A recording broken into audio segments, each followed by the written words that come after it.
ownership name. Ito po yung mga requirements ni HPG at saka ni LTO. Transfer of ownership private requirements. Original certificate of registration, CR or certificate of registration. Then original official receipt or OR. Original deed of sale, transfer.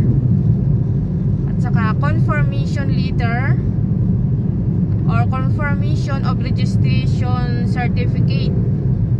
At saka original HPG clearance, motor vehicle inspection report or MVIR, appropriate insurance certificate of cover o COC, saka 2 valid ID, government issue ID of the vendors and BINDE, saka TIN number of BINDE.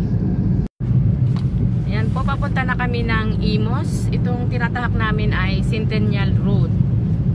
Pupunta kami ngayon sa HPG office para kumuha ng clearance. Saka magbabayad daw po kami doon ng magpapatransfer.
Sa Imus.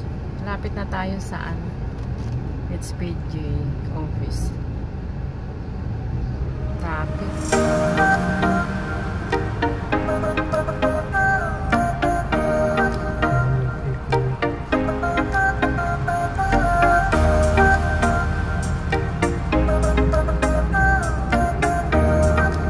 Unahan lang siya ng all-home.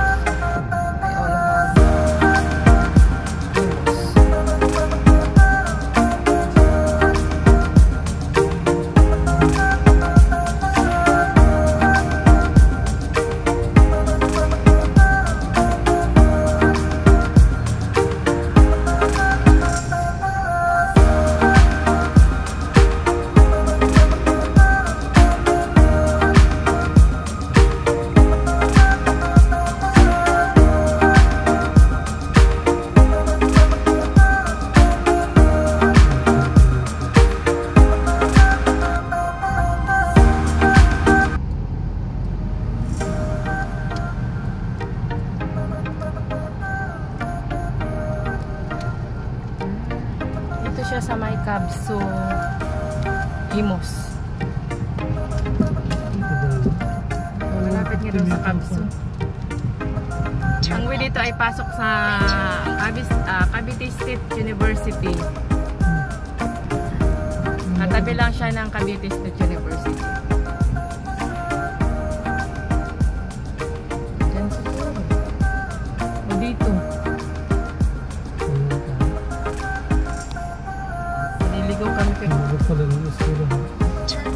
Katabi lang po siya mismo talaga ng Kabso Imus.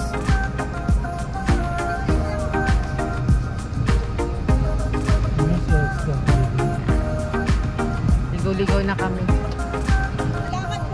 Hala namin dyan na pa. Ayan. Dyan. Pag ganun.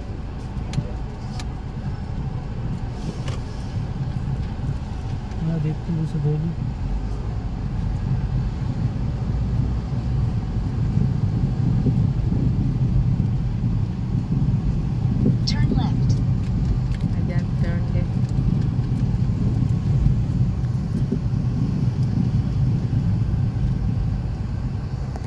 Diyan, diyan. Siguro sa palengke.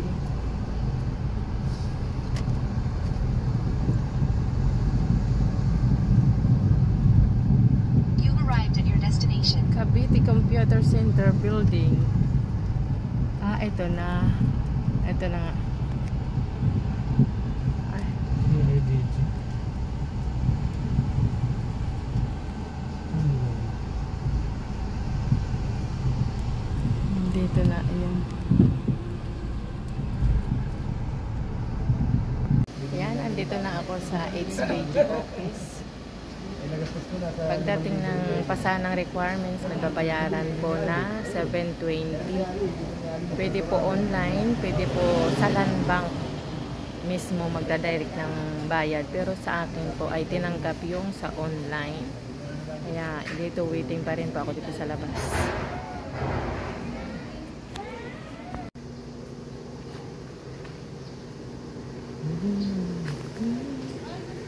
Pagdating namin doon sa HPG office, binigay namin yung mga requirements na galing kay LTO at saka sa yung confirmation.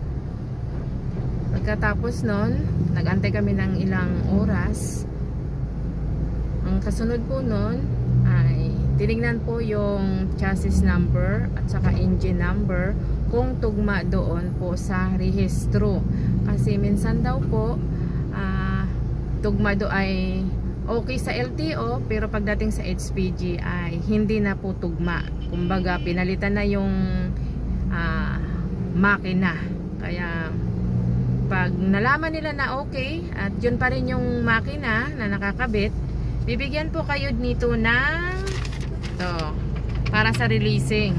Schedule po yun para sa pag-release ng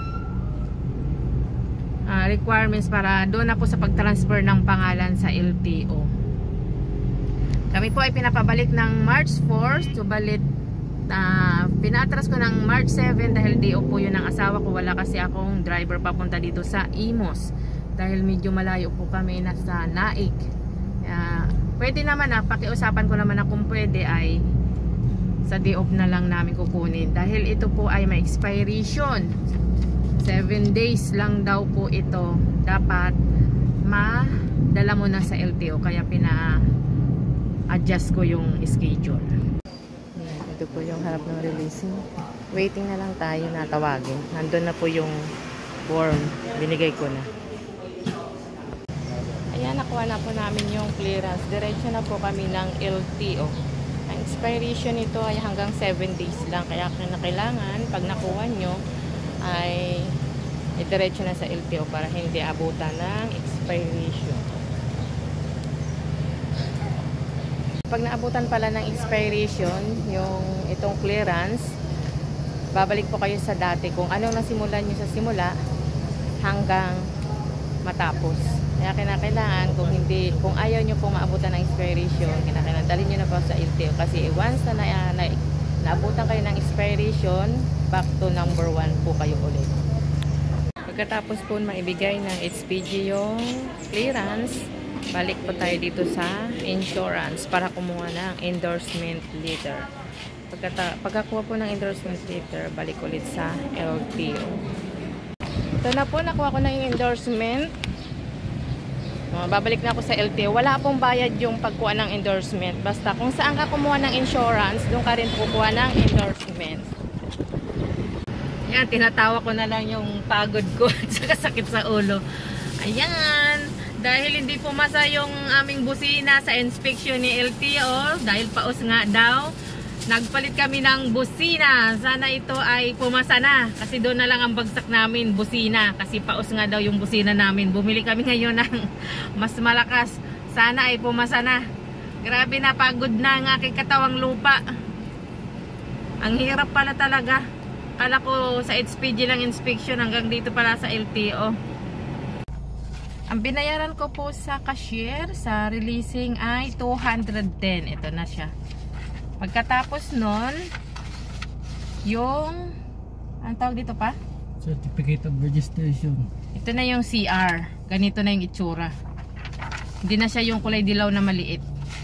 Wala na pong binayaran nung sa CR. Sa OR lang ang mayroon. 210.